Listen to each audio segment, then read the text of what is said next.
சிரிப்பு. நான் எப்போதெல்லாம் சிரிப்பேன்? புடிச்ச போட்டியில ஜெயிச்சு பரிசு வாங்கும்போது சிரிப்பேன்.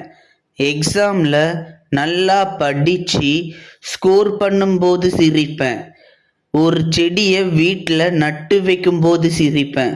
அந்த செடிக்கு தினமும் தண்ணீர் ஊற்றும் போது சிரிப்பேன். அந்த செடி மரமா மாறி பூ பூத்து காய் காய்ச்சி கனி கொடுக்கும்போது சிரிப்பேன். அந்த கனியை பறிக்கும்போது சிரிப்பேன். அந்த கனியை சாப்பிடும்போது அந்த கனியோட சுவையினால் சிரிப்பேன். சரி, வேற? இது எல்லாமே பாசிட்டிவ் ஸ்மைல்.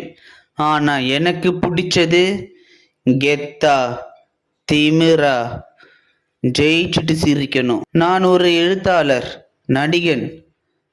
என் கதையை படமாக எடுக்கும்போது நான் தான் நெகட்டிவ் கேரக்டர் பண்ணுவேன். படம் ஹிட்டு,